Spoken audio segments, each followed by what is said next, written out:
Hello, everyone. Welcome to meeting now number 87 of the House of Commons Standing Committee on Canadian Heritage. I would like to acknowledge that this meeting is taking place on the unceded territory of the Algonquin Anishinaabe people. And today's meeting, as we know, is taking place in a hybrid format pursuant to the House of Commons order of Thursday, June the 23rd, 2022. Even the public health authorities and the Board of Internal Economy no longer require mask wearing indoors. I would like to ask you to think about wearing a mask for your own good. I would like to take this opportunity to remind everyone in this meeting that you cannot take pictures or photos of the screen. The proceedings will be made available via the House of Commons website. Also, if you look at the bottom of your screen, for those of you who are virtual, there's a little globe, and that is your interpretation. If you press it, you can have your translation of choice. And then, once again, do not speak. Turn your mics off when you're not speaking, and only speak when the chair recognizes you. Pursuant to Standing Order 1082 and the motion adopted by the committee on Tuesday, September the 20th, 2022, the committee is meeting to continue its study on safe sport in Canada. Today, we have two sets of witnesses, and we're dividing... Point d'ordre, Madame la Présidente. Point of order, Madam Chair. Hi, this is Sébastien Lemire from the Bloc Québécois. Would it be possible by unanimous consent to add the testimony of Lisa Ross, a former trainer of the national sailing team, women's sailing team, who is here as well? And I think there was some confusion with the invitation being extended to her. So I was wondering if we can have unanimous consent, because normally we also have 3 witnesses per hour. So I'm seeking unanimous consent to have her appear as well. Thank you. There is a little problem. Thank you, Sebastian. That she may have to go into the 12 p.m. to 1 p.m. slot, which will give us 4 people in that slot, because in the first slot, we had a request from one of the witnesses that they didn't want to be on the same meeting as other sports teams, and we're following that request. So I don't know, you get unanimous consent for the second hour. That gives us 4 people in the second hour.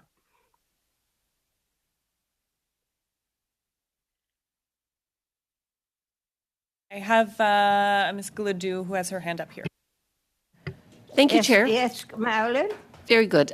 Chair, definitely we want to hear from the witness, but what I would say is that there are a lot of witnesses that have asked to appear before committee, and there's a process of how they get slotted in.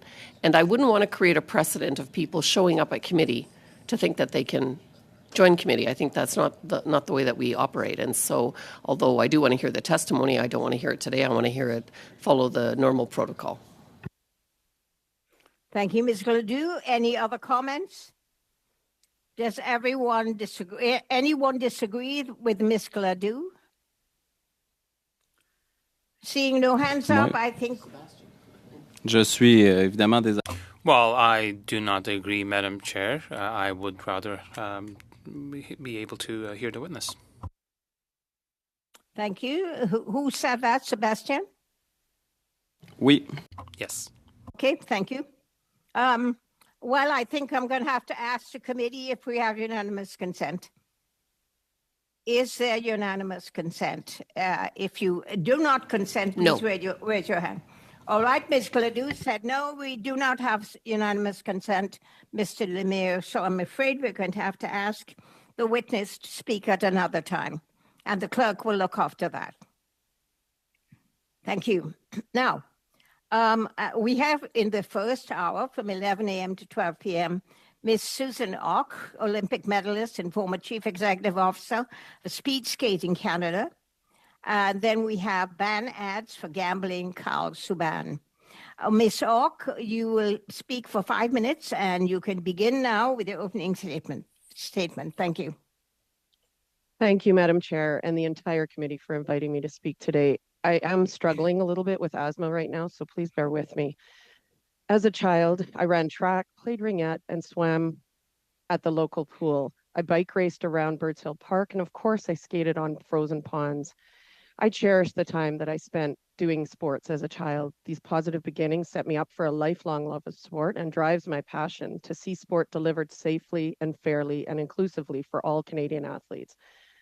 But within our Canadian sports system today, this is not possible. I know this firsthand. I'm a 5-time Olympian, 3-time Olympic medalist, the first speed skater to be named the Bobby Rosenfeld Female Athlete of the Year, a member of the Olympic, Canada, Alberta, and Manitoba Halls of Fame, and the Order of Manitoba. I am also a survivor, and I am a victim of retribution from the Canadian sports system. Blinded by a learned and ingrained desire to make my country and community proud, I endured treatment that no young person should have to endure. I paid a high price for my Olympic success and an even higher price when I went back to sport to try and make positive change.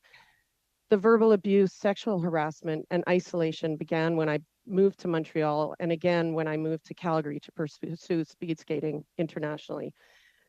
I remember my coach would stick his finger in my face and yell, "Don't F up," before races. And I remember the relentless sexual harassment by my coach on the ice, in my dorm, in the elevator, and even in the Calgary Oval offices, to the point I had to squeeze between the dividers and windows to get out.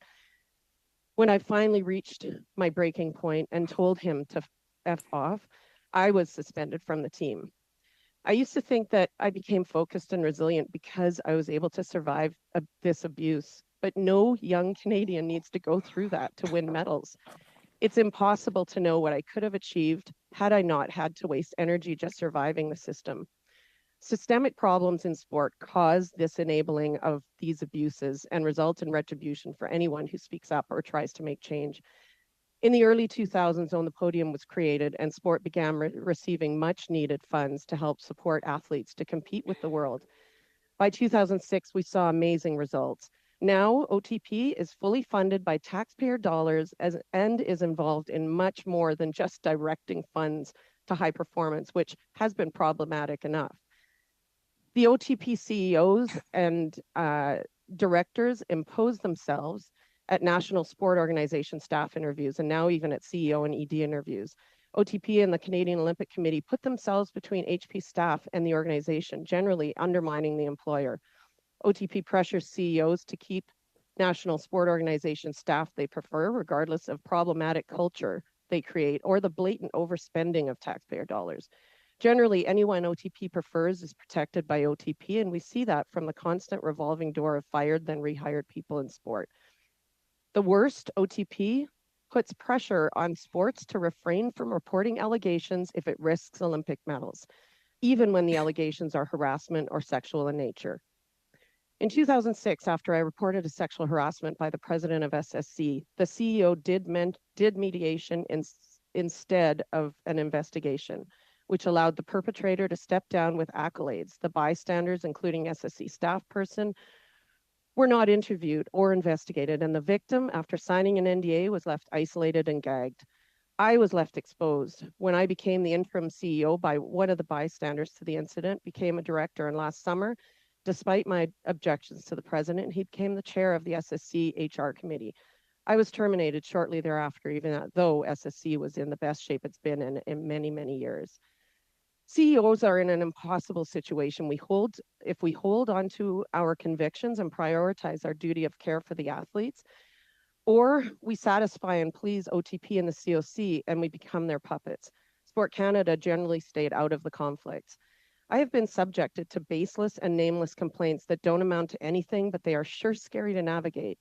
I still feel controlled, and I don't work for the organization or any of its affiliates. When I tried to make governance changes, the board refused to accept that diversity was just as important as skills, and the nominations committee preferred white men at a disproportionate rate. SSC now has a president who has exceeded his terms and his number of years on the board, according to the bylaws, but he is the president beyond reproach. I gave 20 years of my life to HP Sport and 20 more to volunteer and work in the sport, and it didn't make a difference. Ultimately, my experience has taught me that even an Olympic medalist who is qualified and experienced at being a CEO can't go in and try to improve the system without facing retribution. There are many, many people who still are unable to come forward for fear of breaking the code of silence or because of a non-disclosure agreement. No one is safe speaking up, and change is not welcome in Canadian sport.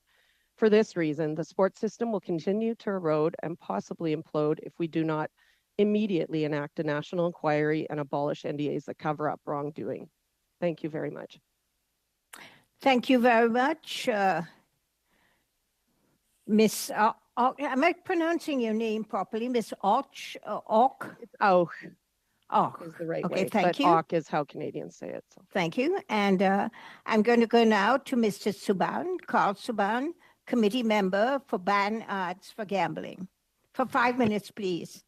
And may I ask the clerk to help me with the stopwatch? My stopwatch doesn't seem to want to work for me this morning. If you could time the 5 minutes for me, please, and call the time. Yes, I'd be happy to do that.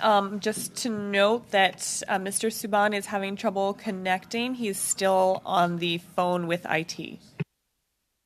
So shall we, I guess we're going to have to go with asking questions of Ms. Ock. Ms. Ock, there are going to be a question and answer session, and the first one is 6 minutes. The 6 minutes includes questions and answers, so try and be as concise as possible. And we're going to begin with, for the Conservatives, Kevin Waugh. For 6 minutes, please, Kevin. Actually, Chair, it's going to be Marilyn to start. Thanks so much. Okay, Marilyn, go ahead. And thank you to our witness for being here today. You've made us proud as Canadians, and I appreciate your candid testimony. We have heard a lot of testimony about what's going on in sport across the country. And I heard you say that Sports Canada did not really intervene. They are the ones that are supposed to be doing something about this. And the minister most recently has introduced a mechanism to solve abuse that involves Sports Canada. What do you think about that? Yeah, well, I think Sport Canada should be intervening. It's the money of the federal government that is, that we're functioning. Most of the sports, or many of the sports, specifically speed skating, functions at a high percentage with federal funds, and they just wouldn't support. I'd call and try to get help with the intervening that OTP did. Frankly, it's excessive to have an overlap of two organizations. It causes more bureaucracy and just isn't necessary. But no, I never had any success going to Sport Canada directly to try to get them to support me and letting me run the organization that is a fully independent corporation. It's not part of On the Podium or the Canadian Olympic Committee or Sport Canada for that matter. We do answer to Sport Canada, but we're a separate organization, and to have that kind of imposition where interventions are able to happen with threats of losing funding if we don't behave exactly the way On the Podium wants us to behave, that's inappropriate. And how would you say is the effectiveness of OSEC in conjunction? Is this helping at all? I left before OSEC was accepted by Speed Skating Canada. It was in its infancy, and I believe that Speed Skating Canada accepted it shortly after I left. The hope is for the OSEC to work. I think there are serious limitations for it. What I don't think works is independent third parties hired by organizations. So, the OSEC is a welcome step in that it is not an independent organization hired directly by the specific organizations, but I think it's in its infancy. I think that it has a long way to go, and it can't accept many, many, many complaints. There are only certain things it can accept, and there are so many other things that, specifically grassroots sport is not covered by the OSEC. Absolutely, thank you. And I would argue that anything that is criminal in nature should actually not be even investigated by any of these sports organizations. It should be a police matter. Now, Hockey Canada received funding again from the Minister of Sport. after all of the situation that we've seen there and the fact that they've only implemented 6 of the 36 recommendations. What do you think about that?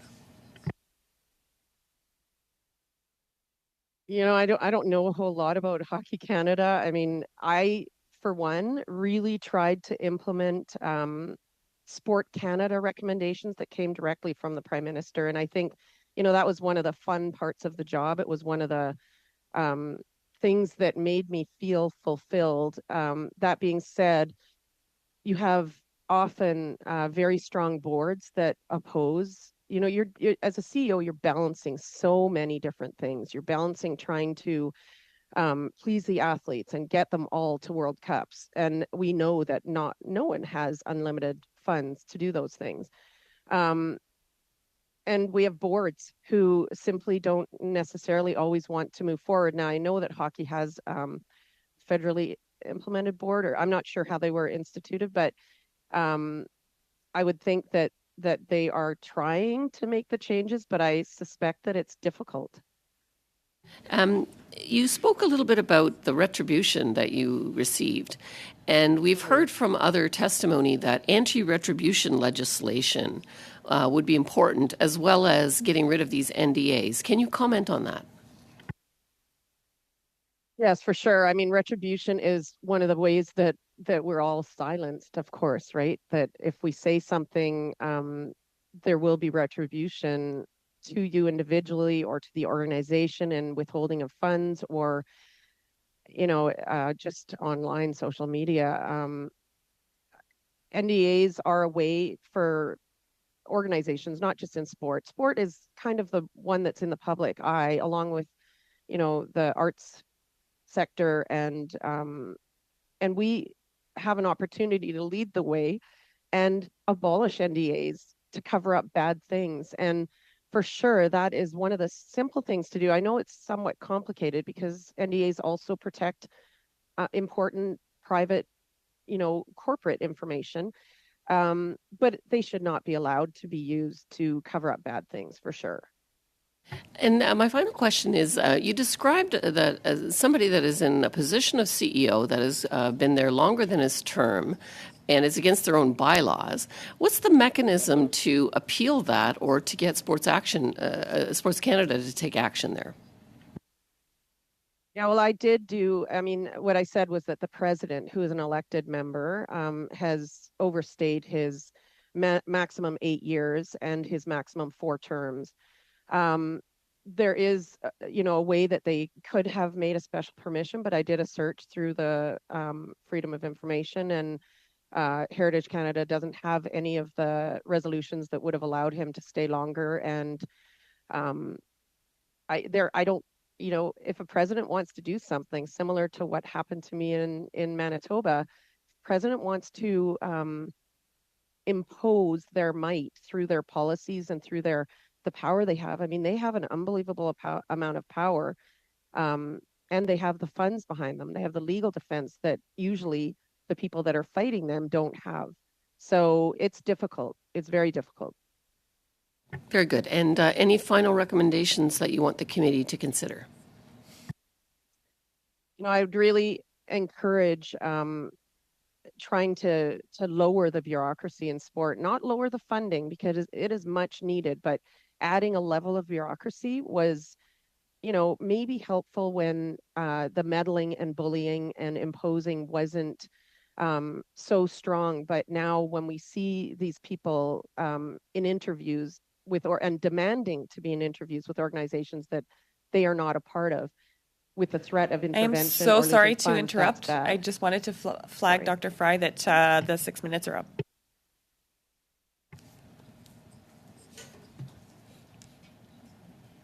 You're on mute, Dr. Fry. Thank you. Thank you very much. Thank you, Marilyn. We now go to the Liberals, starting with Lisa Hepner. Lisa, you 6 minutes, please. Thank you, Chair, and thank you to Ms. Auk. I'm hoping I didn't quite catch exactly how you said that you pronounced your name.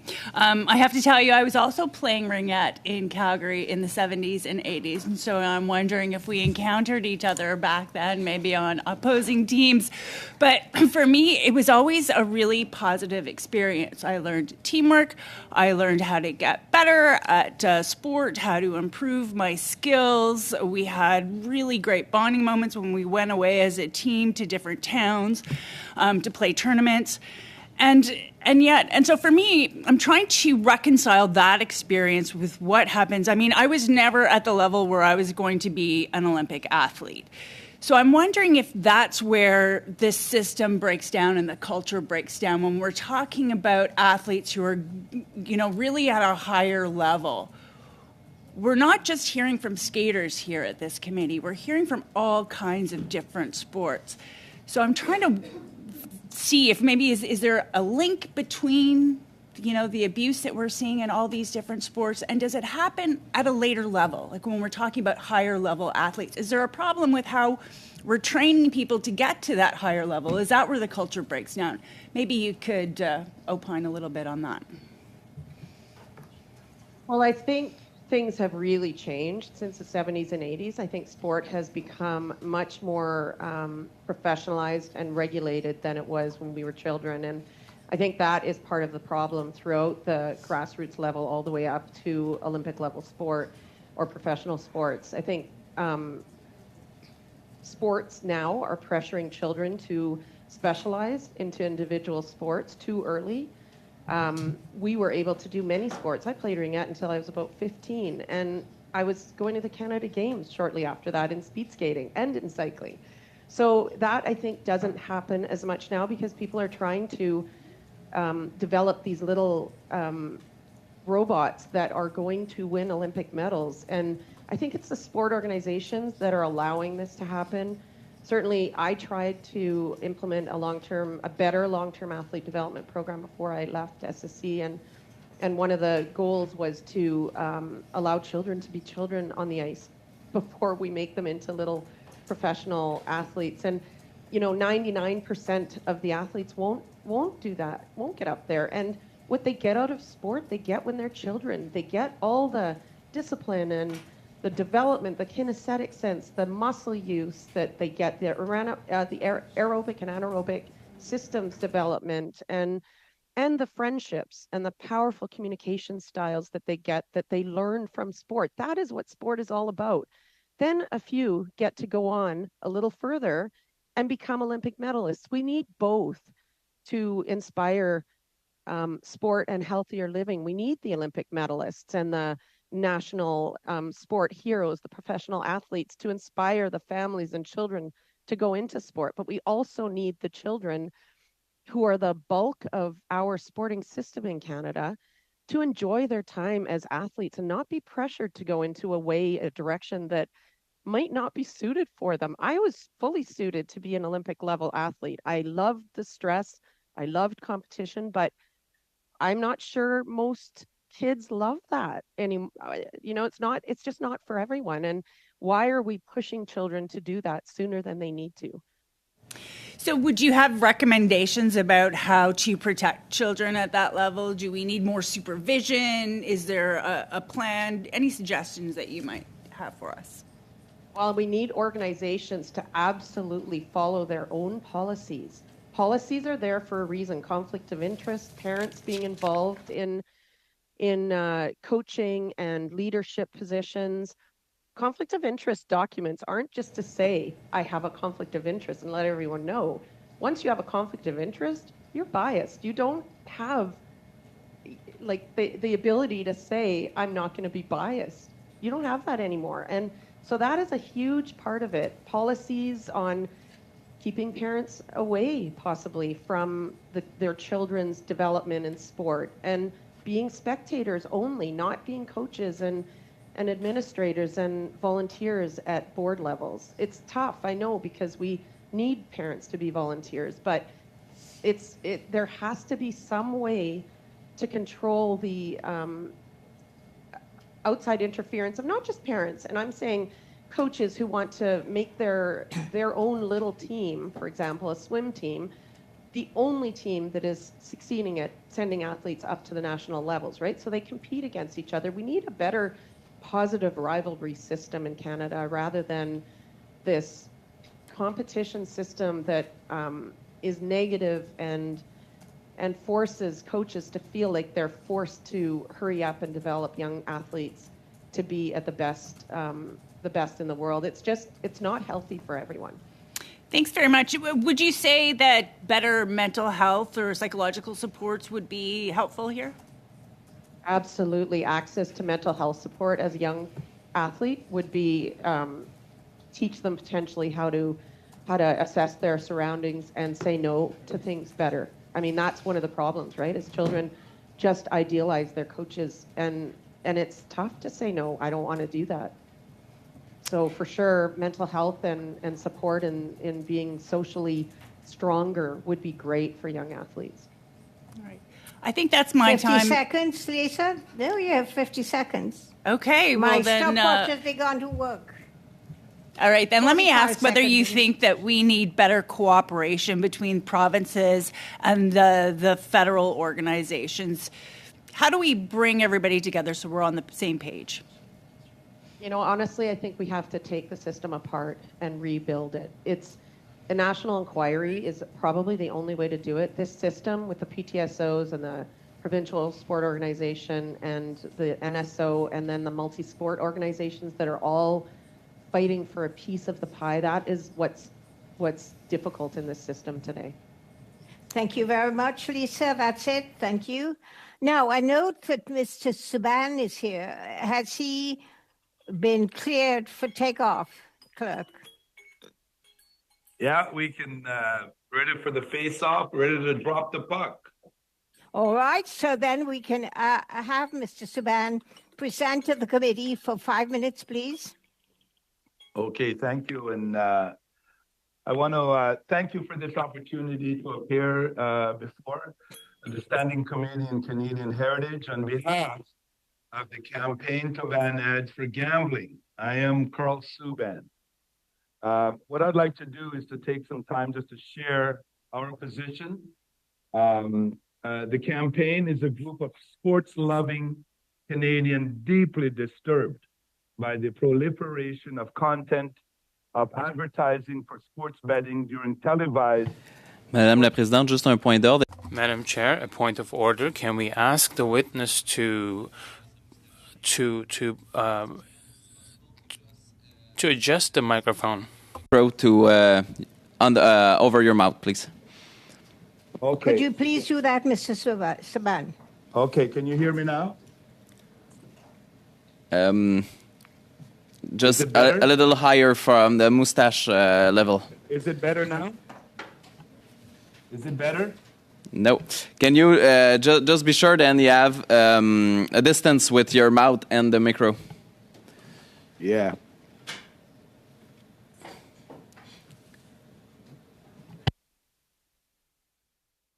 When we did our trial run, it was okay. It's still not okay? It's not good? How is that? It looked better, thanks. Is that better? Is it better? Yes. Is it better? Yes, apparently it is. Go ahead, Mr. Subban. Okay, let me start over. Thank you, and I apologize for that. Okay, don't start over, Mr. Subban. Just continue. Thank you. Okay, the campaign is a group of sports-loving Canadians deeply disturbed by the proliferation of content of advertising for sports betting during televised sports and on social media and on billboards and on in and around arenas and stadia. We include Olympians, sports leaders, and parents of athletes, as well as researchers and teachers.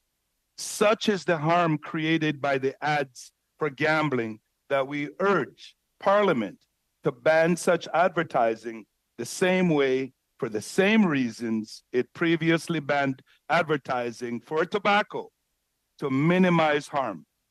We also call on federal, provincial, and territorial governments to prevent betting on the Olympics, Paralympic, amateur, and educational, that is school, college, university sports.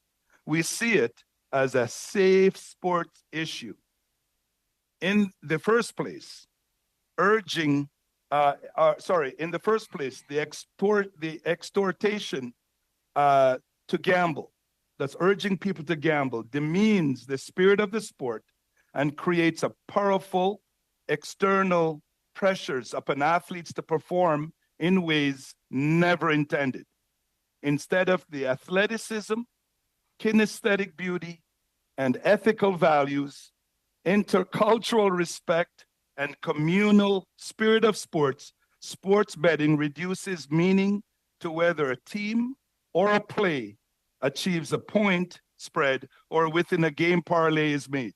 It pressures the athlete to think about the spread, not the team. Athletes in sports where betting is allowed are increasingly subjected to abusive pressure placed in them by gambling through social media. Secondly, although it's early days for Hard Date, we hear over and over again that the allure of sports betting, heightened by endorser stars like Wayne Gretzky, Austin Matthews, and Connor McDavid, seems particularly attractive to young Canadian sportsmen, many of whom already suffer from confidence and other mental issues. What is not in doubt from the research is that worldwide gambling ads in both content and frequency are particularly enticing to adolescents 30 and seconds, other vulnerable. Mr. Subban. Pardon me? You have 30 seconds left, please. Well, you know what we'd like to see. It's important to recognize that many other countries have begun to restrict advertising for sports betting.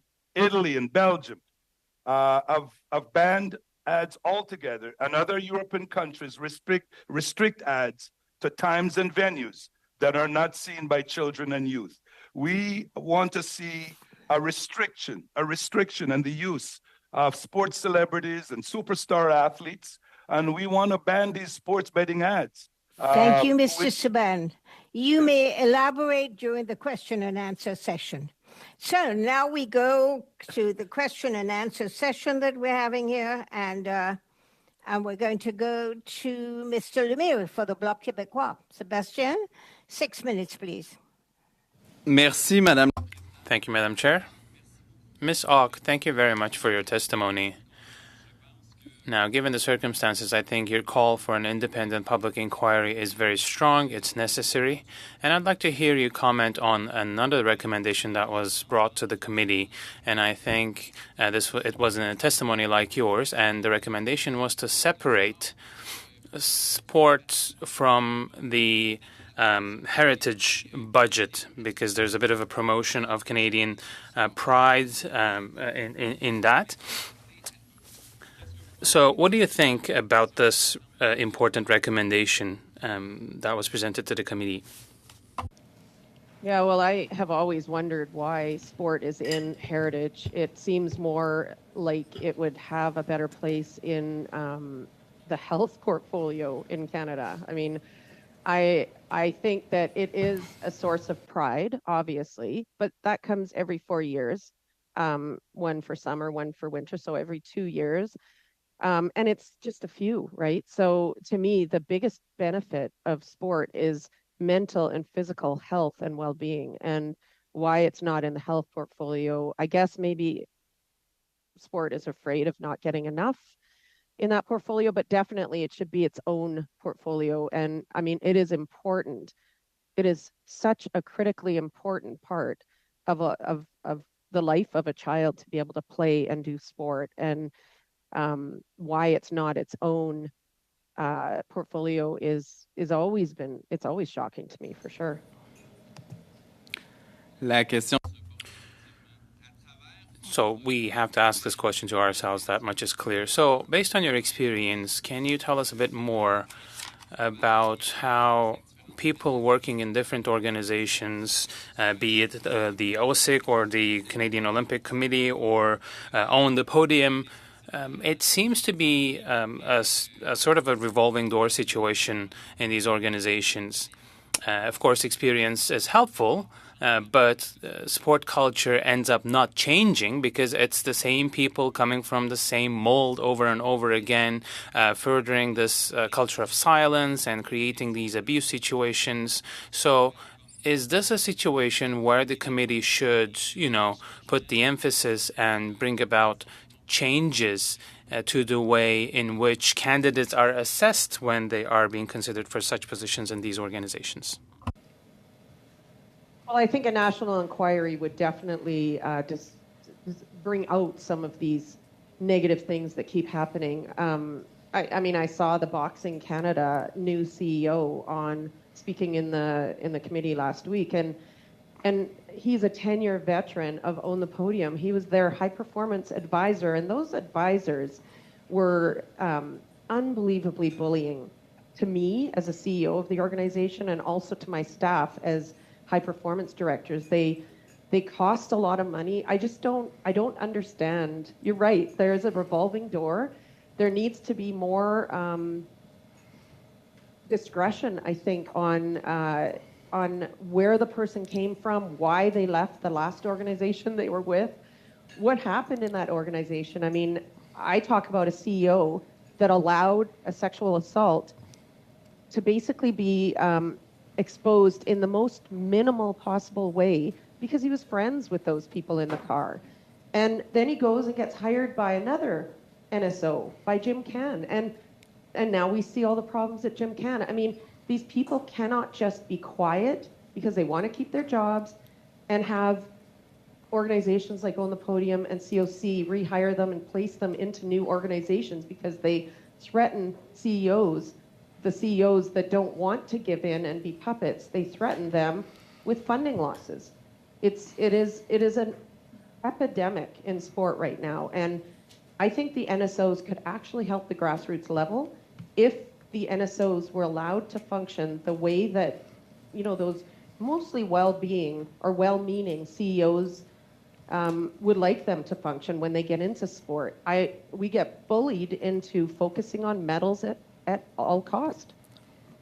Merci beaucoup. Thank you very much. Mr. Subban, thank you for your participation and thanks for drawing attention to sports betting, which of course can have an impact on the athletes. Can you tell us a bit more about the risks when it comes to especially the youth, when it comes to legalizing and making it very commonplace, these sorts of sports betting and gambling situations? What kind of an impact could that have on athletes, especially the youth? Well, You have 1 minute, Mr. Subban. okay, thank you. When I started out in education and I was in a social gathering, the conversation was always about the teacher or something that happened in school. Then I got into the hockey arena, and in these social settings, the conversation was about the hockey coach or the hockey problem. And you know what's happening now? The conversation is about gambling. And a lot of times when I'm speaking to parents, it's about the impact that gambling is having and the future of our young people. CAMH here in Ontario stated that they shared in their review of literature that there's a causal relationship between people's exposure to gambling advertising and their intentions to gamble. One of the issue is a parent just shared with me, if someone who is an alcoholic, they can do things just to stay away from that environment. If they don't like tobacco smoking, they can just do things to separate themselves from it. But when it comes to gambling, you can't really get away from it, especially if you're addicted to it. Thank you, Mr. Subban. Merci beaucoup. Thank you very much. Thank you, Sebastien. I'm going to go to the New Democrats with Peter Julian. Peter, you have 6 minutes. Thank you very much, Madam Chair, and thank you to our witnesses. Zoc, thank you for all of your contributions to Canadian sport. I'm saddened by your testimony. It is heartbreaking to hear what you went through I think even more disturbing when you talk about the various levels where even if a national sports organization endeavors to change, what I hear you saying is that essentially there are layers of protection for the status quo and to maintain the kind of abuses that take place with Canadian athletes for other organizations that help to fund those national sports organizations. So really, when you talk about the importance of having a national inquiry, it is very much, I think, because of those systemic problems. To what extent is the fact that you have other funding organizations that try to cover up abuses that are taking place? To what extent has that created the crisis that we're seeing now in Canadian sports? I don't think it's that they have attempted to cover it up. They have covered it up. And I think it's a crisis. It is, you get people in positions. I was asked to become the CEO by the board at the time, and I had no intention of working in sport ever. I did it as in an interim position and was very fulfilled at the beginning, but had unbelievably high pressure from On the Podium to keep a certain staff member that was absolutely not following our rules. And had I not stuck to my guns, we would not have changed at all. And I would have just stayed in the sports system, been the CEO, towed the line, been quiet.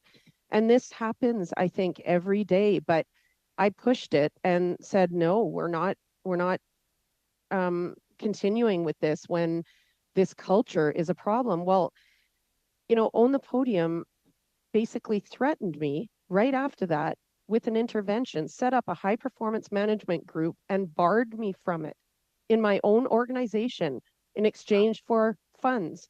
We would not have received the same funding. We were threatened with losing funding, which is a critical thing for our athletes. Our athletes get this funding and are finally able to perform on a world stage at the highest level. There's two sets of funding in the national sport organizations. There's the reference level, which supports the activities of the national organization, promoting the sport in the country and doing the administration of it and all of those things. And then there's the excellence funds, which the reference level hasn't changed in 30 years. The excellence funds came along before Vancouver, and I think they were a good intention, but they've gone way out of control. Like this On the Podium wants to control everything, and they are a massive problem in sport right now. And what you're saying is there's a huge power imbalance. You spoke very explicitly to that. And Sports Canada hasn't played a role at all, certainly for the reference funding. What I hear you saying is that the funding for excellence compounds the problem because there isn't any oversight. Sports Canada up until now has basically given a blank check to organizations. We've seen that repeatedly. So that power imbalance with the use of the funding seems to be a major problem. Well, the funding isn't the problem. The funding could be better managed by the actual national sport organization and should be. We should have outside organizations that we can rely on for support, but not for instructions on what we can do with it or what we have to do with it or face losing it. That's the problem. And the reference level funding actually does have decent guidelines. I mean, the reporting system to the federal government is exceptionally difficult. I think something along the lines of a Canadian Sport Council, which is separate from the federal government, get rid of On the Podium, give less power to the Canadian Olympic Committee. Something like that would be probably much better, where the sports can go to them for support as opposed to begging and sucking up for funding that should be theirs anyway. They're just taking another layer of bureaucracy by having all these multi-sport organizations that want to be the experts of that specific sport organization. I have two final questions as my time is coming to an end. First off, your story about mediation, where you're basically forced to sit down with the perpetrator, the victim being forced to find some resolution, I find unbelievable. It is irresponsible of any organization to do that. But obviously, the National Inquiry is something that is essential to find out other stories like yours that we've certainly been hearing, where victims have been forced to try to mediate, accept the perpetrator, and then you have the NDA, which muzzles victims. So this is an impossible situation for victims. Absolutely. Mediations should never, ever be done in abuse and sexual harassment or abuse cases. Without a doubt, there is no benefit to that. Thank you very much, Peter. Your time is up. I'm going to ask the clerk a question. We didn't start on time. How much time have we got left in this hour? Do we have time for a second round? We have until 12:10, so we have about 20 minutes left. Thank you. All right, then we will go to a second round. Can I ask a question, clerk, to the chair? Oh, it's who's Michael. Michael speaking. Hi, Michael. Hi. Considering we have, how many witnesses do we have in the second section? 3? Okay, sorry. I have no question. Thank you. Okay, shall we begin? This is a 5-minute round. And we begin with Marilyn. I'm thinking we begin with Kevin now. Yeah, that's right, Madam Chair. Thank you very much. Thank you, Ms. Hawk. We watched you for several years. Speed skating, of course, Winnipeg, Saskatoon, very, very closely tied. We had Katrina Lemaine-Doan, of course, competing with you. You were along, the 500 meters, and you did very well for us in Lillehammer and in Japan, which was great.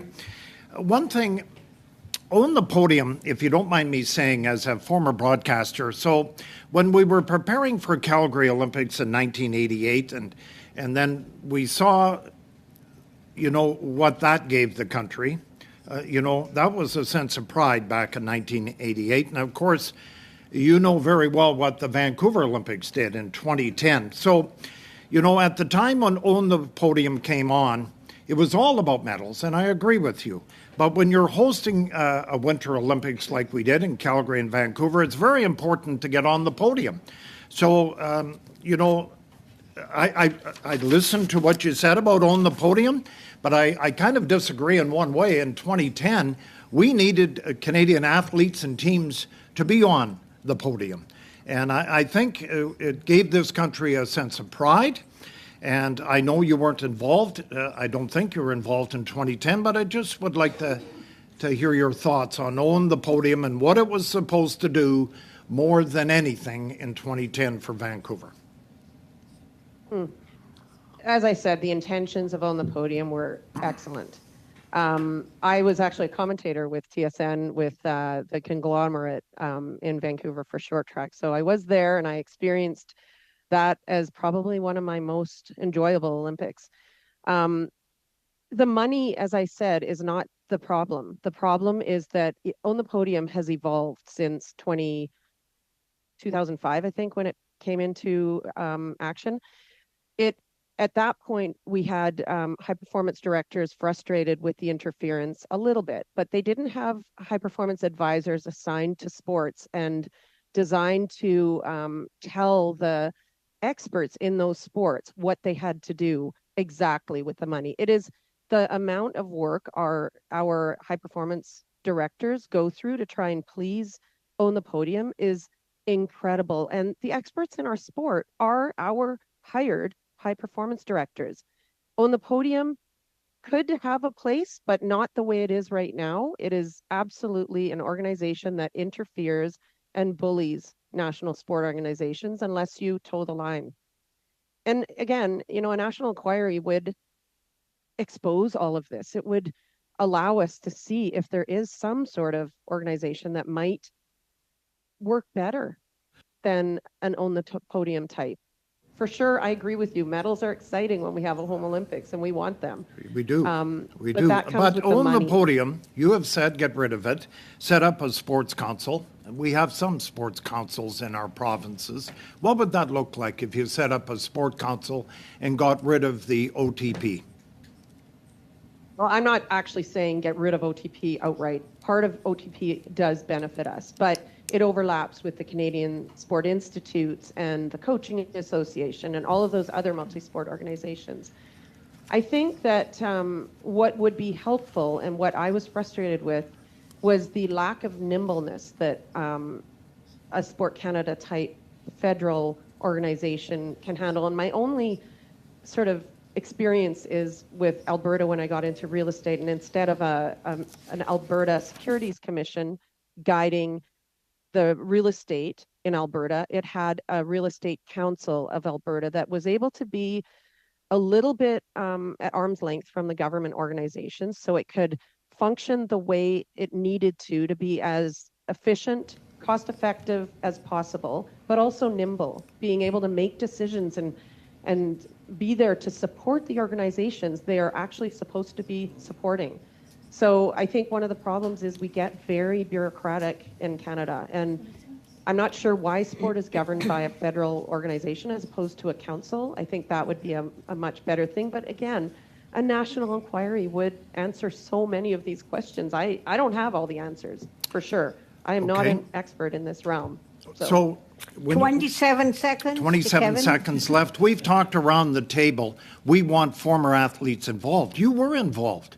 I mean, you were a great athlete for our country. Then you went on as a board member. Then you went on as a president.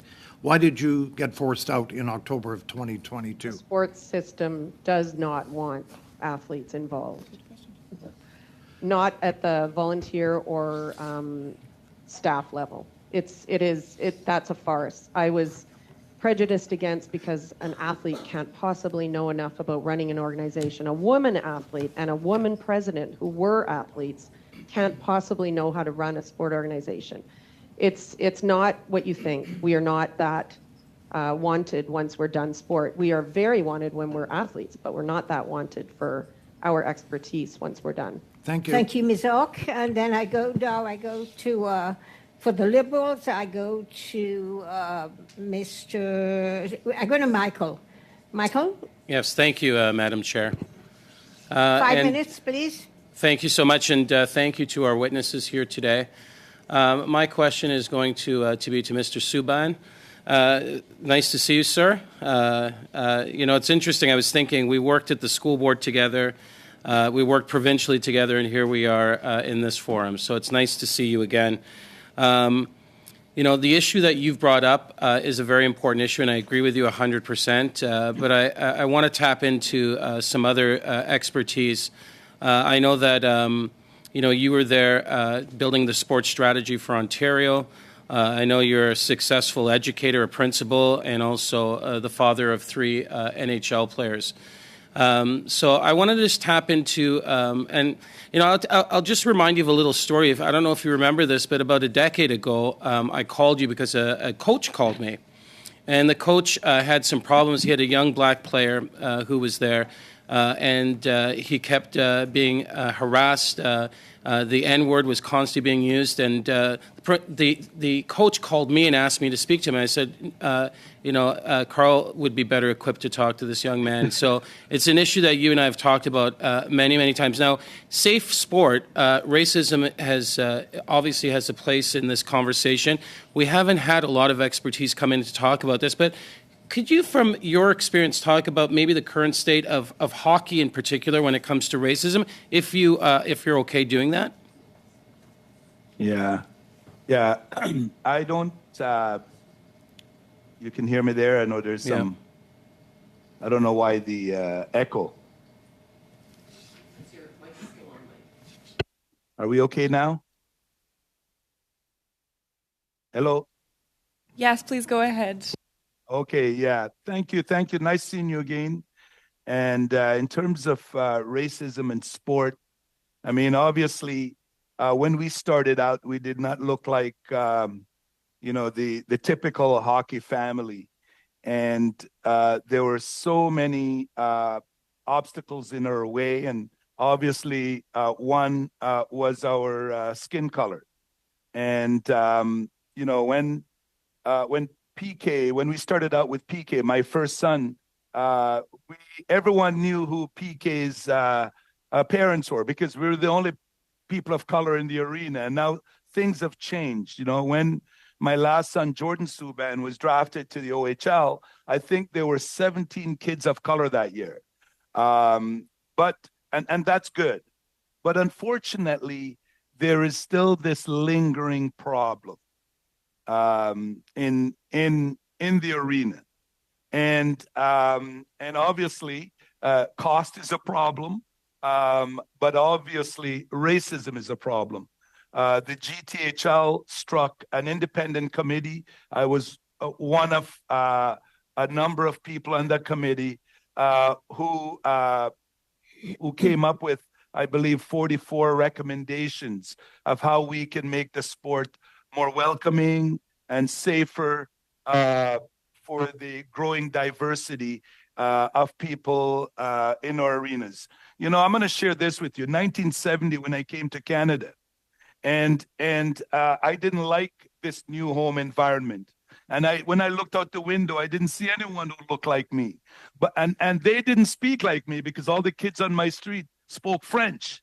But those same kids invited me to play hockey with them.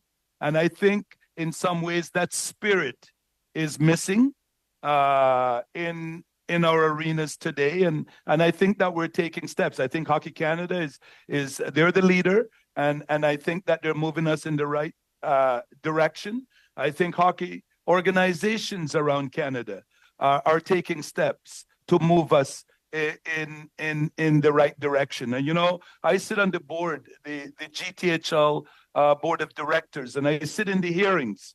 And I know that when these issues come up, we have stuff in place, not only to educate, but to 30 seconds. But to continue to communicate to everyone that hockey is for everyone. So I think things are getting better, but we're not where we need to be yet. So it's not just racism, but also the cost. I'm going to jump in for one last point. Any information you have on sport betting that you want to submit officially to the committee, please do that. Anything that you think would be valuable that we can consider in our final report. So thank you very much, and it's nice to see you, sir. Yeah, and thank you for having me. And our committee is preparing a longer brief for everyone. Thank you for that. Please send any information to the clerk, and the clerk will pass it on to us. Thank you. Thank you. I now go to Mr. Lemire. Sebastien, 2.5 minutes, please. Merci. Thank you. Ms. Ock, I'd like to come back to you. So through all the financing structures and the willingness that's been displayed over the past 10, 15, 20 years, the willingness to give more space to women's sports, to trainers, to female executives and athletes as well. After all this effort, are we in a position where we have relative success, or are we still in a position to call this a failure? Is financing going to the right places? I think the financing is going to the right place. One of the challenges I had specifically was an unwillingness with our board to recommend women or BIPOC population, which was very, very frustrating to me. I actually spoke in a course with 6 of our board members about a month before I was terminated, and said, the teacher asked me, why do you think it's difficult for your board, who had 7 men and 1 woman on it at the time, to attract diverse populations? And my answer was, they don't see diversity as important as skills. And why we have to choose between one or the other is beyond me. We've had great candidates of BIPOC candidates, and as well, so people of color and women apply, Olympians apply, and instead the SSC board nominated a man from Colombia. So now we spend thousands and thousands of dollars bringing this man from Colombia in, rather than a former Olympian woman from Calgary. So boards have to be held accountable, and it's difficult for CEOs who are their employer or employee to combat them if they truly don't want to cooperate with the the funding requirements that CEOs try to cooperate with. And how, well, thinking about Sports Canada in the current context, the minister is showing willingness to reform the way federations are structured. But how should we go forward to increase diversity on boards at the decision-making levels, just to make sure that we have diversity and there is no sexism, for instance, in the decisions that are being made? What should be done? Well, I think boards need to be held accountable to the report cards that Sport Canada judged them at.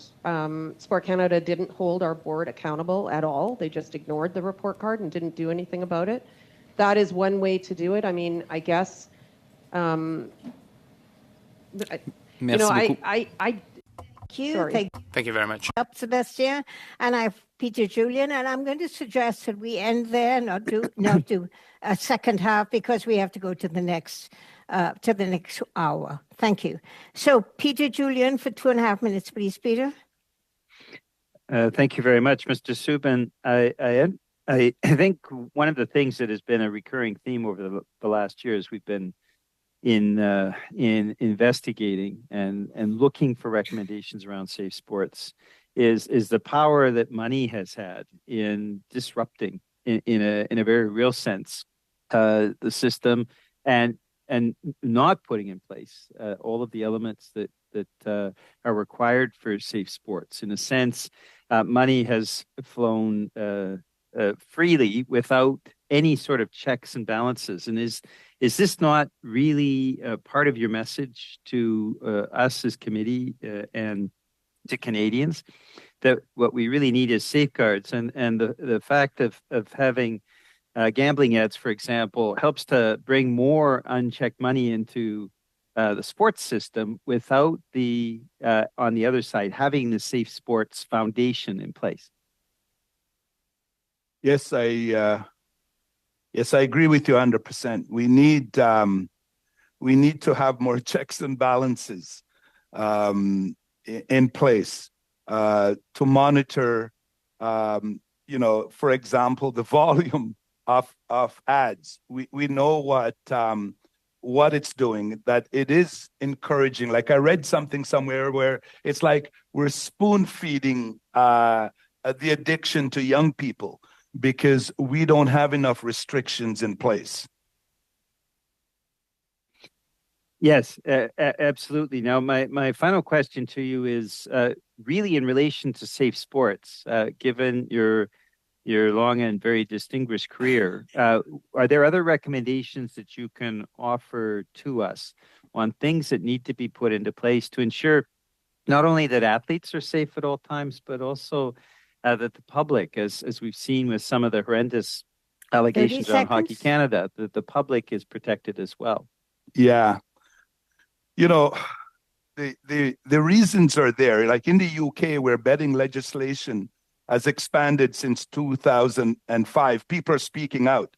What they're saying, it's a public health disaster waiting to happen here in Canada. If people are not concerned about that, then I'm not sure where their priorities lies.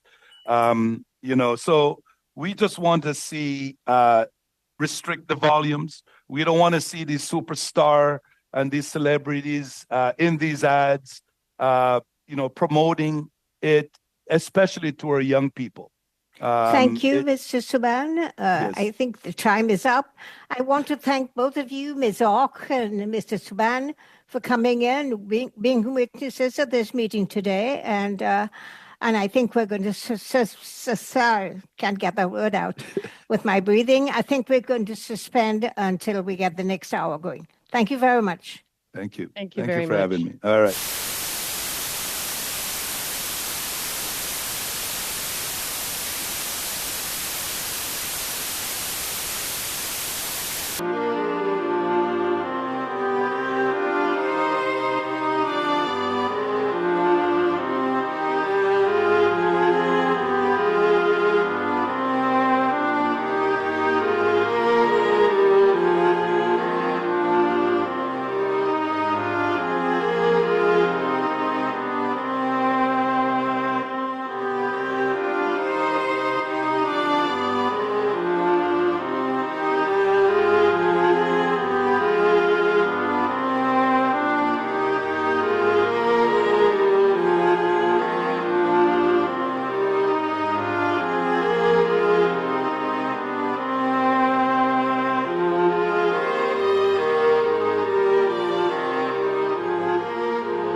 Skeleton today, and that's Miss Tara McNeil and Stephen Norris, who are both here on behalf of Bobsleigh Skeleton.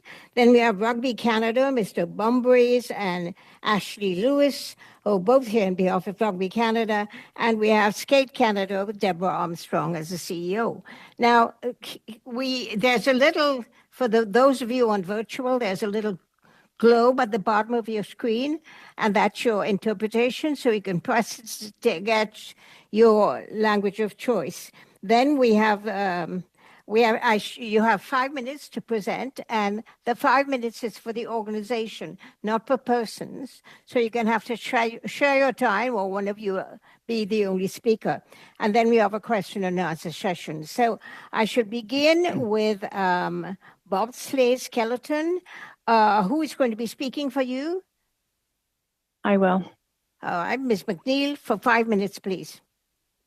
Thank you, Madam Chair, for the invitation to appear before the Standing Committee on Heritage to discuss the history of Bobsleigh Canada Skeleton and our path forward for the organization. As you've heard, I'm Tara McNeil, and I'm the current president of the BCS Board of Directors.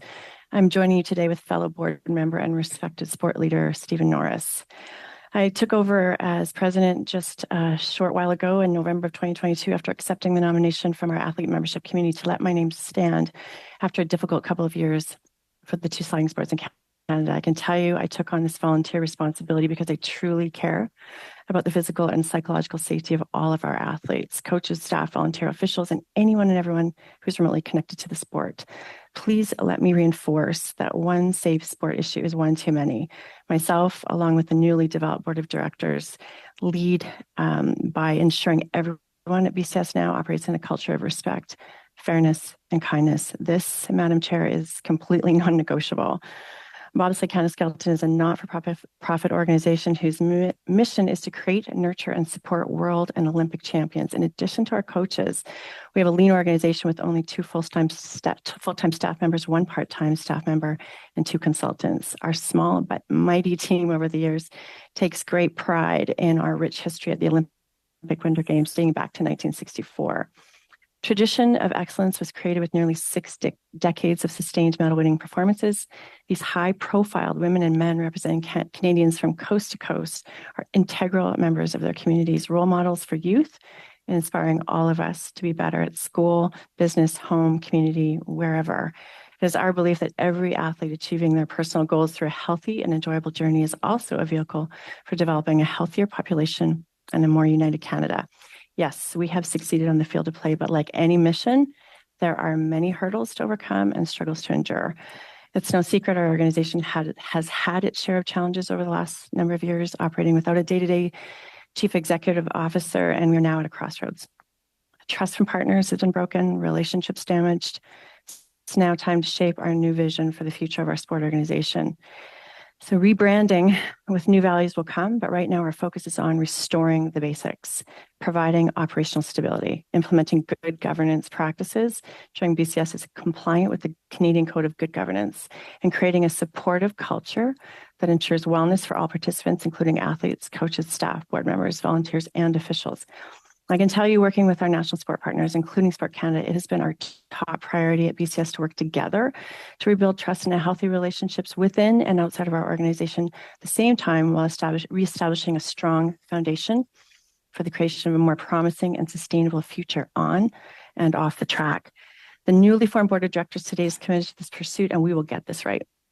In addition to delivering the critical resources our athletes and coaches need to train and compete safely on the field of play, we are equally committed to ensuring our dedicated staff have the day-to-day operational leadership support they require to achieve our collective long-term, both operational and performance goals in a fun and enjoyable environment that is welcoming, supportive, and inclusive. I can tell you our path forward to reestablish trust, accountability, and relationships was outlined on Friday in a meeting between our Sport Canada partners and board of directors, followed by a subsequent meeting with our athletes. I've come out of this meeting with a clear mandate from Sport Canada what we need to deliver on and to get us where we need to collectively go. Specific conditions have been established, rightly so, by Sport Canada to ensure that there's appropriate oversight for public funding. We have work to do to get our operations and governance in order. Our immediate priority is to rebuild the trust of our partners and ensure the board's commitment to operational stability and participant wellness across our sports to immediately recruit an executive director. And this work has already begun, and we're looking to finalize this search very quickly. And equally important, good governance practices and ensuring BCS is compliant with the Canadian governance code of good governance. Once we have our operations and board of directors in place, we will we'll be working to fully adopt all governance principles in the Canadian Sport Governance Code as requested by Sport Canada by April 2025. This will also require further review of all of our bylaws. In closing, Bobsleigh Canada Skeleton knows that participant wellness, both physical and psychological, is a prerequisite to everyone achieving their goals. We know our athletes want to achieve their performance goals on the international stage, and for some, this means standing on the podium. Others, winning is equally important. Winning in a supportive, welcoming, high-performance space is the most critical piece.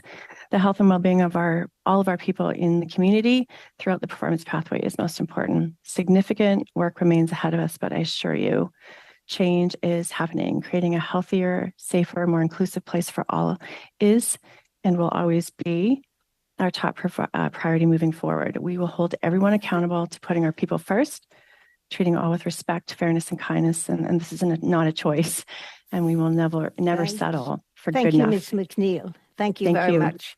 I now go to Rugby Canada, and I don't know who is speaking for Rugby Canada. Bonjour, Madam Chair and Committee. Merci beaucoup. Mr. Bomburi, okay, thank you. Merci beaucoup. For 5 minutes, please. De m'avoir invité. Thank you very much for inviting me today.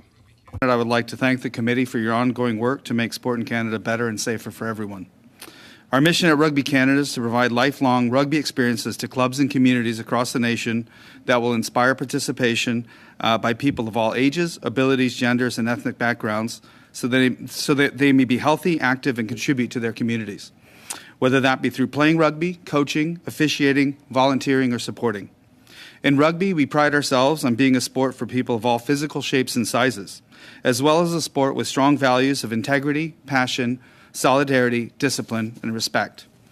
We have over 38,000 registered people involved in our sport across Canada. We are also responsible for fielding our women's and men's national teams in both traditional 15-a-side rugby as well as the sevens rugby format that you see in the Olympic Games. We desire that all people involved in rugby have healthy, enjoyable, and rewarding experiences in our sport. We believe that for our elite players and teams to represent Canada to the best of their abilities, we must provide a safe and supportive environment for them to prepare, train, and compete. We are committed to a never-ending journey of putting the safety and well-being of our players and participants at the center of what we do each and every day. We are working to create a culture of continuous improvement where we listen as well as educate, where we care as well as perform. In the past, our organization has encountered conduct that didn't align with our values. These experiences have driven us to embark on a journey of significant change designed to transform Rugby Canada into a better governed, more transparent, better resourced, and more effective national sports organizations. Some of these actions include overhaul of our governance structure, transitioning to a skills-based board led by our chair, Sally Dennis, the first woman to chair Rugby Canada. We have 2 athlete directors, 1 male, 1 female, on our board, elected by the Canadian Rugby Players Association. Following the conclusion of the Tokyo Olympics in 2021, the Board of Rugby Canada commissioned an independent high-performance review in response to on-field and off-field challenges faced by the organization. The findings from that review were published in March 2022 and included 12 recommendations to improve the culture, structure, and strategy of Rugby Canada. In July 2022, Rugby Canada made a leadership change and asked me to join the organization as CEO. Good governance and fiscal responsibility are the foundations of high-performance sport. We have invested in our organizational capacity as a governing body by creating new roles and filling gaps in our organization, including Senior Director of Finance and Business Services, Human Resources Manager, a high-performance director to lead the performances across all of Rugby Canada's national teams, Director of Governance and Regulations, Ashley Lewis, who joined us in January, is here today to support Rugby Canada and the committee with your review and has been outstanding in helping our organization to understand how we can better govern our sport. With Ashley's leadership, we have updated our policies and procedures across the organization, including the incorporation of our status as a signatory to OSIC, adopted a reconciliation, equity, accessibility, diversity, and inclusion policy developed by our independent Ethics and Integrity Committee, signed a Memorandum of Understanding with the Canadian Rugby Players Association. We are currently engaged in discussions with the CRPA on a new collective agreement for our players. We have regular dialogue between our players and leaders within our organization. I have personally spent time with all of our national teams and engaged with our women's and our men's teams collectively. We are currently writing a new strategic plan for Rugby Canada to set the direction for our organization over the next several years as we build toward the North American Rugby World Cups in 2031 and 2033. I feel we've made some real progress, but we know these steps are just the beginning. We now need to find the necessary resources so that we can do more to support our teams, players, and our community. After the months of important and no doubt difficult work that you have conducted as a committee, I feel that out of respect to you and to our players, I should finish by talking about some of the good that sport and rugby brings to communities across Canada. It was a long, hard pandemic, but rugby has returned. Canadians are coming together to play rugby, to be healthy, to exercise, to connect with their friends and teammates, to compete, and then shake hands and share some camaraderie after the game. This is rugby. Your Canadian national teams are filled with some outstanding young people, some of the most impressive young men and women that I've ever been associated with. You should be proud of them. In particular, your women's national team is one of the best in the world. I had the good fortune to spend some time with them at the Rugby World Cup last autumn in New Zealand. 30 seconds. These young women are not just outstanding rugby players, but outstanding young people, outstanding Canadians. We're hosting a major women's international tournament here in Ottawa in July.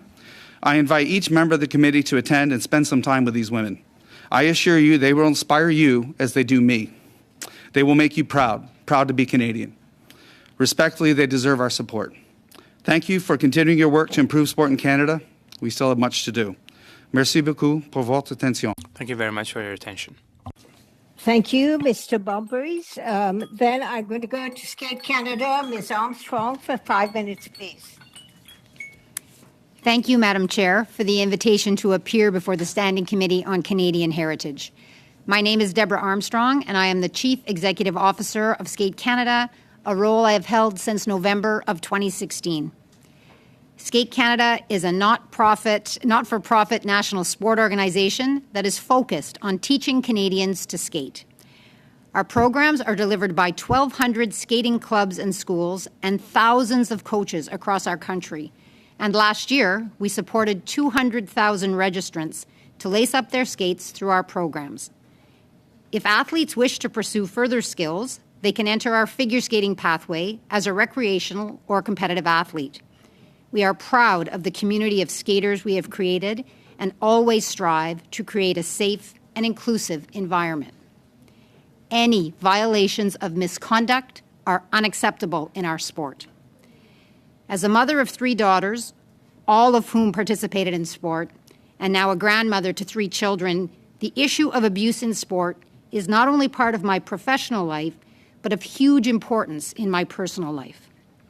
I know from that personal experience with my children that sport well done has a positive impact and helps children grow self-confidence as they become young adults. Unfortunately, we know that not everyone has had the same outcome, and that for many, their experience in sport has been extremely damaging to their well-being. What is special about sport is that it has the power to inspire from the local level to the world stage. From the backyard to the Olympic Games, sport touches many of us on different levels. I truly want everyone to be able to enjoy sport in a safe environment and benefit from the positive experiences and life lessons that sport can offer. Skate Canada knows that safety in sport is critical to all that we do, and we recognize that historically, our policies and processes were not as robust as necessary to address bullying, harassment, abuse, and discrimination. We have made progress in that area. In 2019, we launched a reformatted National Safe Sport program. This update also included the adoption of the Universal Code of Conduct to prevent and address maltreatment in sport into all of our policies and procedures. Since 2020, all matters related to misconduct at Skate Canada are managed by SkateSafe, a misconduct reporting system that is operated by Integrity Counts, a third-party service provider. Complaints received through SkateSafe are submitted to an independent external case manager to ensure that there is an independent review, investigation, and disposition. All of our registrants, their parents and guardians, and our members from across the country have access to this mechanism. In 2022, Skate Canada signed with Abuse Free Sport. Abuse Free Sport will handle all misconduct complaints for individuals that are part of our national team and our Next Gen programs, and that includes athletes, coaches, team leaders, staff, and integrated support team members. Abuse Free Sport will also be the reporting system for the Skate Canada Board of Directors and international officials. It takes courage for victims of abuse to share and report their experiences, and we commend everyone who has testified during these hearings. We also want to acknowledge that some individuals in our sport are not comfortable coming forward, and we confirm our commitment to making sport safer so that we are able to rebuild those relationships. Trust must be earned, and we hope to restore that trust. Sport, like many institutions, has systemic issues. Skate Canada is listening to feedback from those negatively impacted and will continue to improve our education, training, policy, and procedure frameworks as we work to eliminate these barriers in sport. We will also support and incorporate lessons learned along the journey to be better, including the findings from these hearings. Considerable work remains ahead of us, and we are prepared to put in the effort.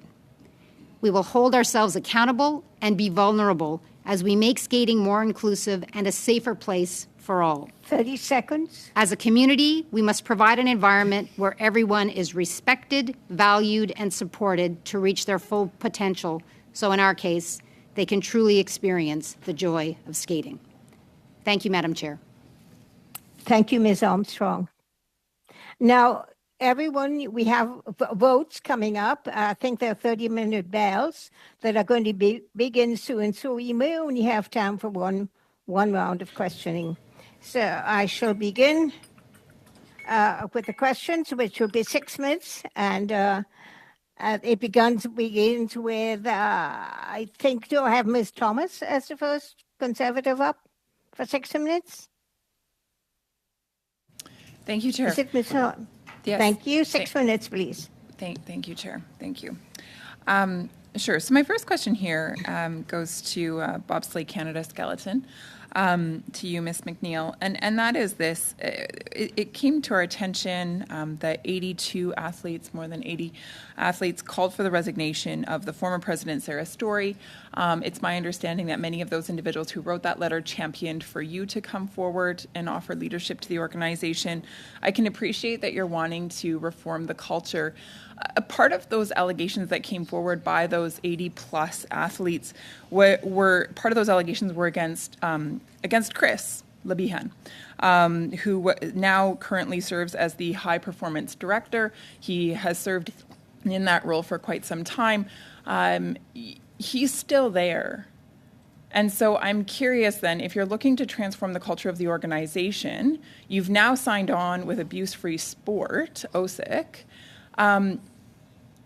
Does it not concern you that you have this individual still within the organization with all of these allegations against him? Thank you for your questions. I can say unreservedly, this has been an incredibly complex issue.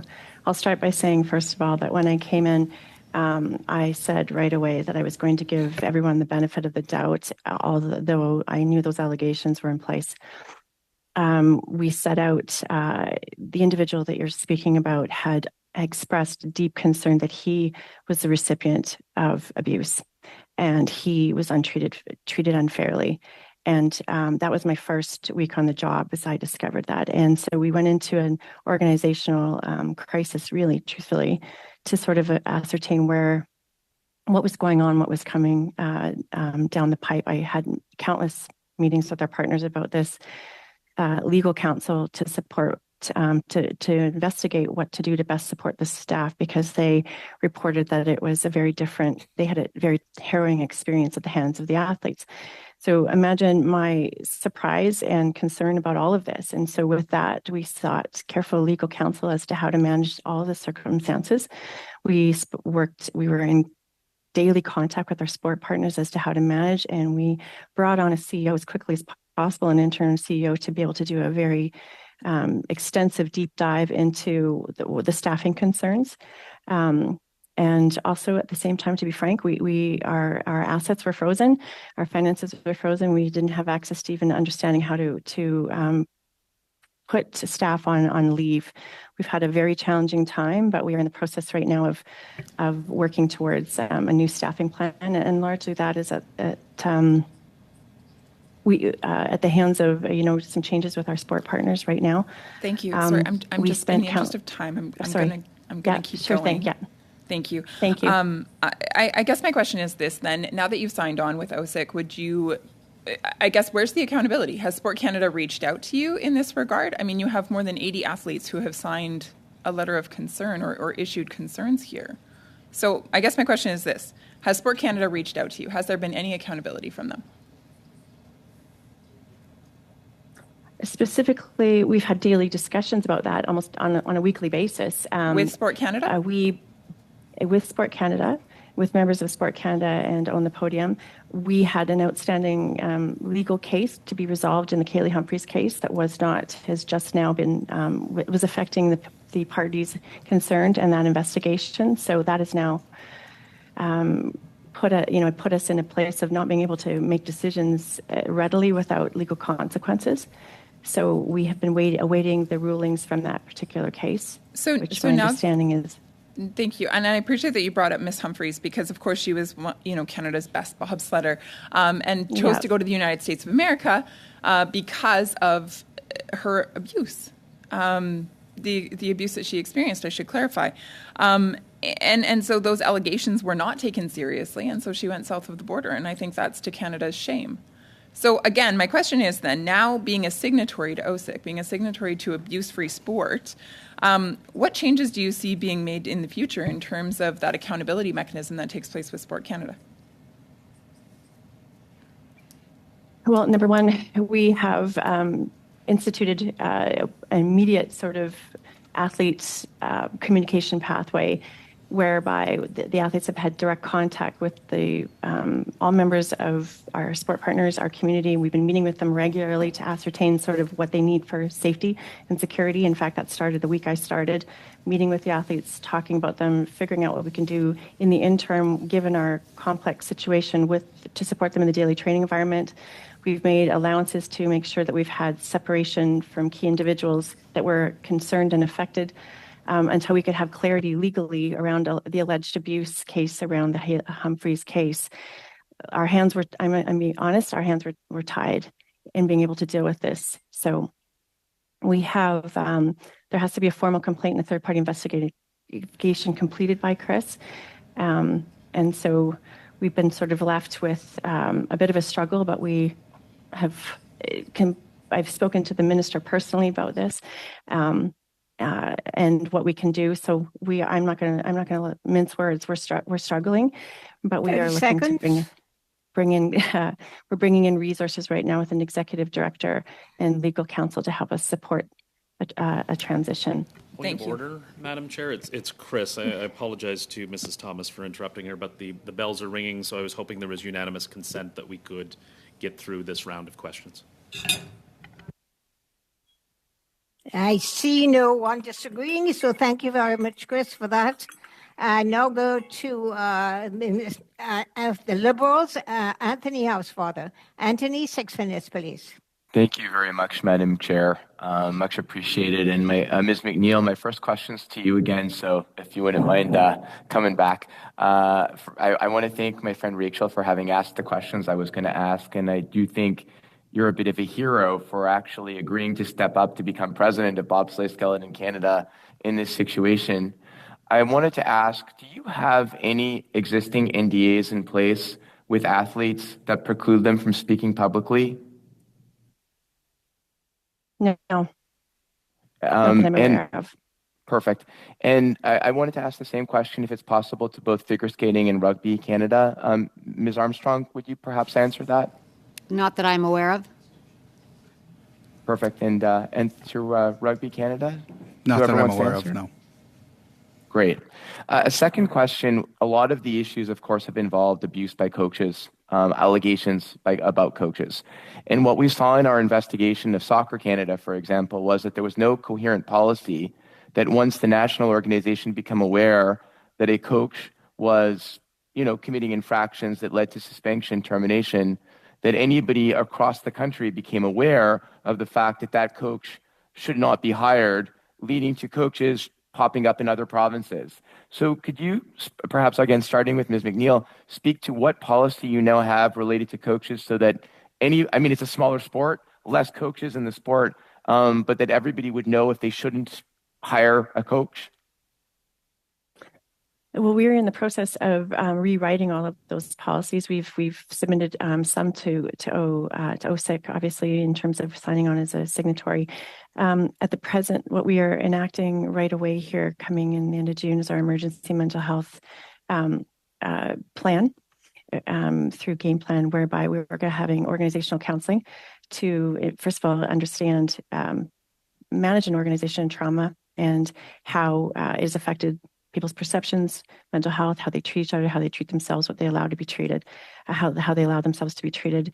We also have enlisted a whole mental health performance psychology group that will be working individually with coaches and athletes to talk about appropriate interactions. They've created a handbook for us, which reads a lot like a first aid or a CPR manual, which is literally, if this is said, this is what you do, this is where you go. And we're going to be having a deep dive instruction, like a course. And I get that, and education is really important. Yes. But my question was very specific to, if you find out that there is a coach for, in any place that, you have decided to suspend it or terminate it from, is there a way that now, is there a national list that everybody has access to in your sport to know not to hire that coach?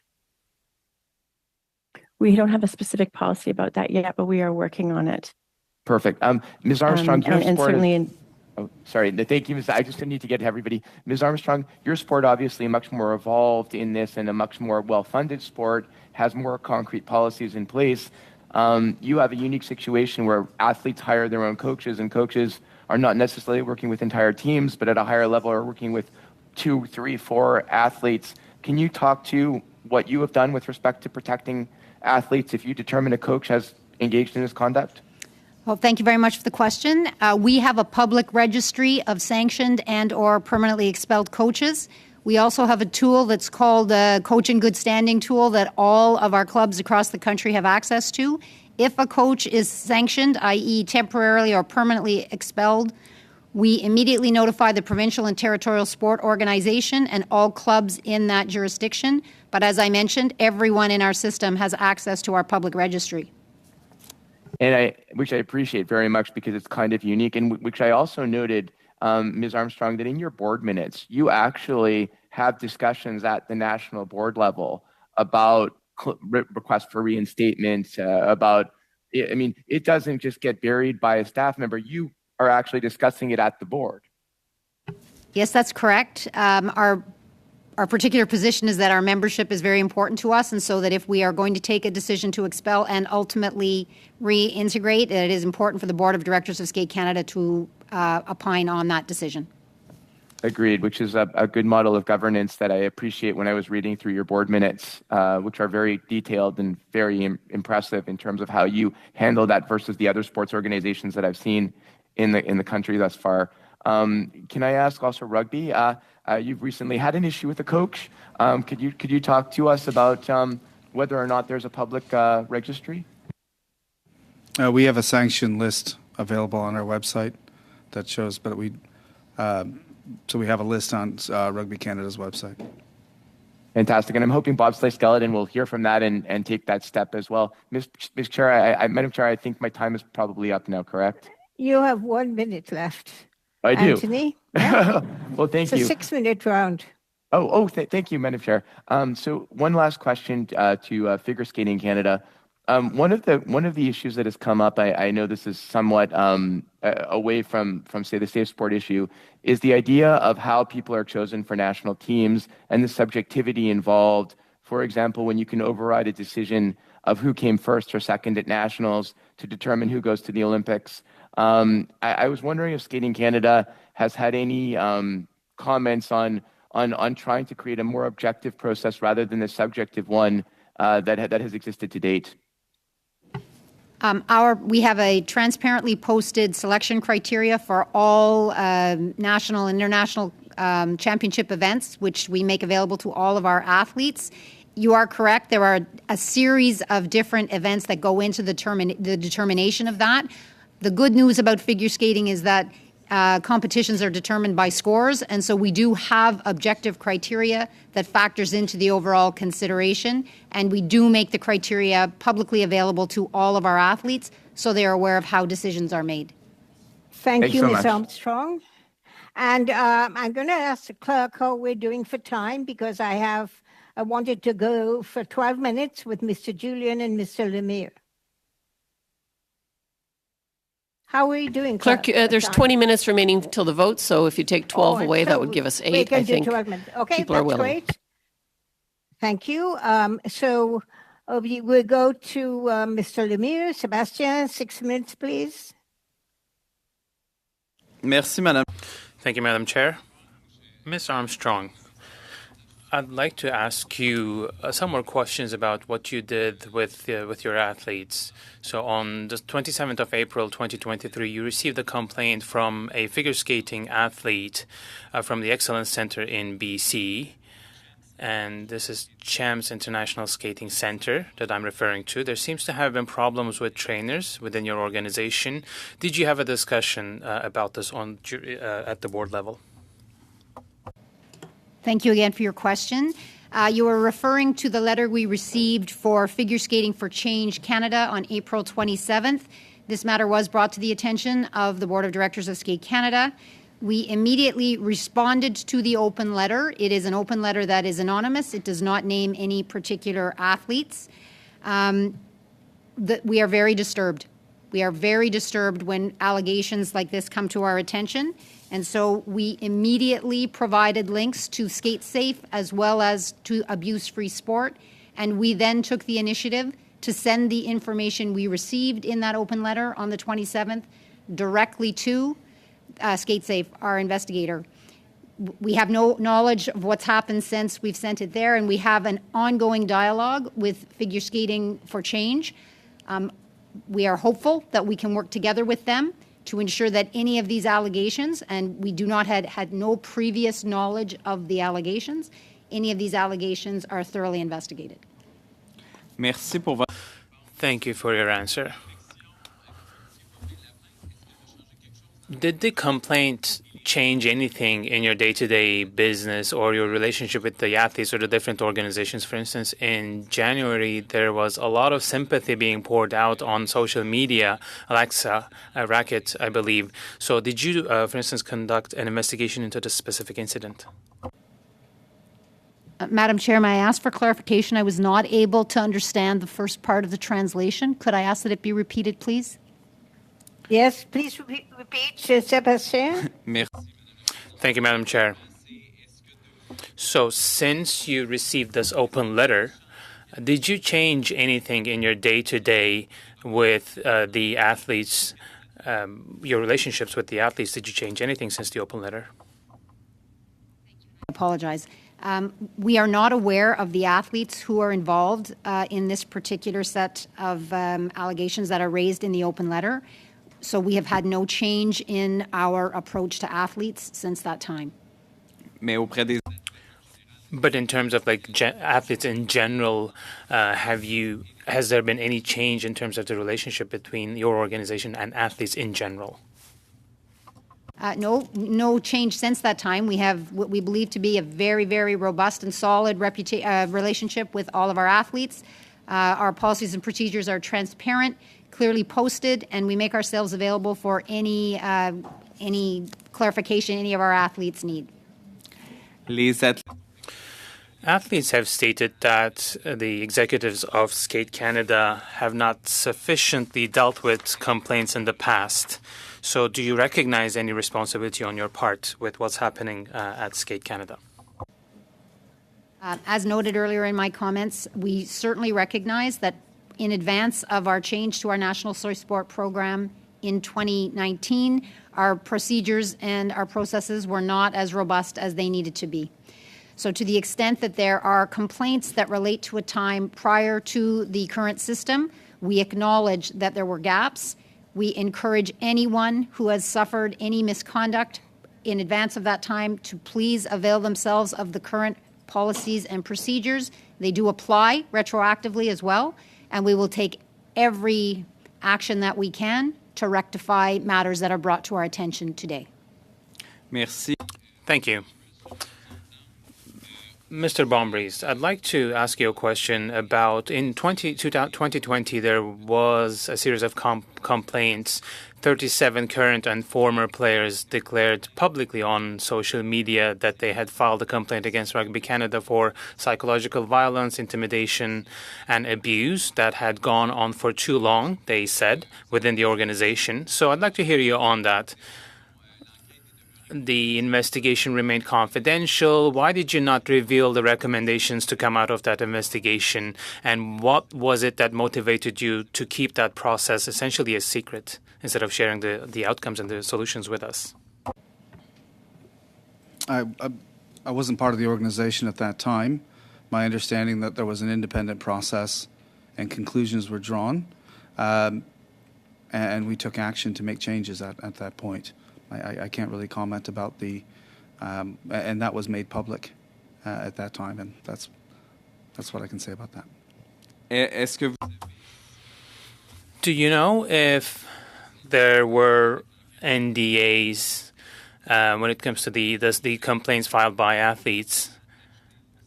So did they try to buy the silence of the victims at that point in time? Do you know?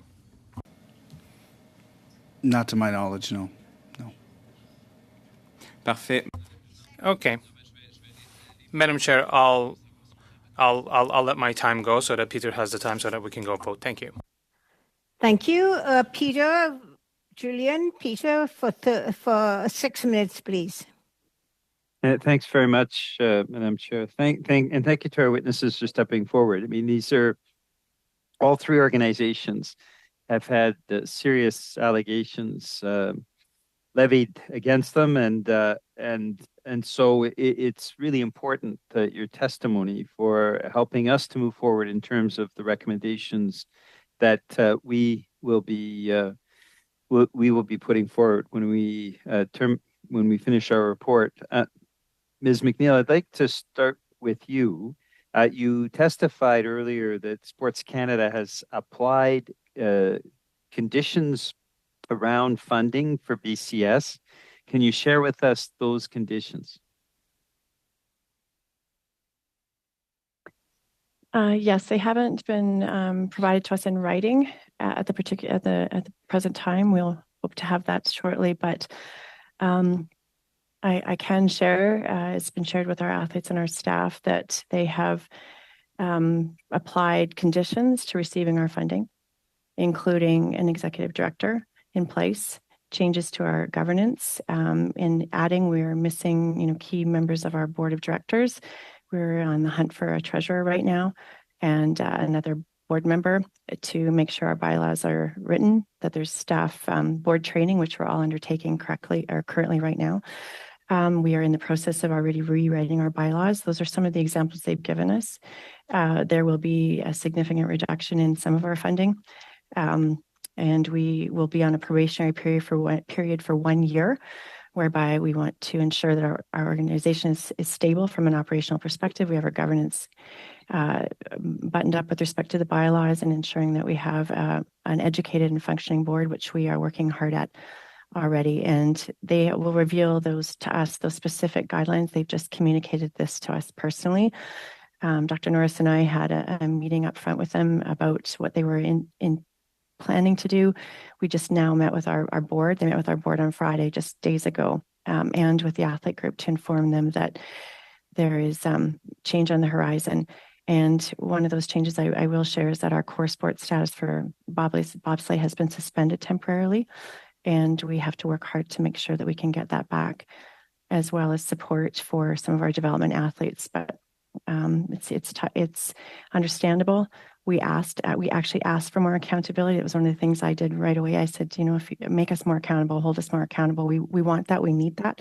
We want to establish that trust. So whatever it takes to be able to do so, that was something that we asked for personally right out of the gate. So we understand that. It is difficult, certainly for the athletes to understand. I can share that they worked very hard to bring in new administration, and they feel, I think, a little bit upset by potential funding cuts. It seems paradoxical to them right now that they ask for change and then their funding is being challenged. That is something that we need to work really hard to. We've done a lot of work to build trust with the athletes, a lot of communication, a lot of time in open town halls where they could voice their concerns. So they're we understand, and we're going to work together to create the most positive environment, and we trust our partners handling of this completely, and we know that we can work together for the best possible outcome. This is going to help us ultimately be stronger. So you actually approached Sports Canada with the idea of imposing conditions. You've testified to reaching out to the athletes. Have you had feedback from the athletes that signed the letter that attested to a toxic culture and a culture of fear within BCS? Have you had athletes step forward who said, we think this is moving in the right direction? Yes, we have. Recent reports and from all of our athletes that have spoken to us either directly or through our athlete reps. We have 2 active athlete reps on our board of directors that have been instrumental in capturing the athlete voice and being a direct pipeline to the daily training environment. Reported that they're hopeful. They feel more confident than ever to speak their minds and be heard, and feel like they're being very sensitively and compassionately treated. That is no commentary on the past. That is what their experiences are right now. So we feel very confident that we're building that trust. There's work to be done, and we're working as hard and as fast as we possibly can to do so. Thank you. We have 9 minutes left for the vote, Peter. Yes, Madam Chair. Ms. Armstrong, you have been CEO since 2016. You testified when Figure Skating for Change came out raising their concerns at the end of April. The communication from Skate Canada was that they were unaware that there had been no communications around the allegations. Is that the position of the organization still, that these allegations were not allegations that have been raised with the organization before? And if so, what is the organization doing now to ensure that they're not blindsided by further allegations? How are you keeping your finger on the pulse of the athletes across the country? You have 6 seconds left to answer that question, Ms. Armstrong. So please be concise. Our National Safe Sport program encourages everyone to access our independent mechanism or abuse-free sport, and we will continue to communicate that to our stakeholders across the country. Thank you very much. Thank you, Mr. Julian. The time is up. I wanted to thank the witnesses for coming and presenting to us and having patience. I'm sorry votes have intervened and we cannot finish our meeting, but we did get 1 round of questions coming through. Thank you again, and I now move that the meeting be adjourned. Thank you. Merci aux traducteurs. Thank you. Thanks to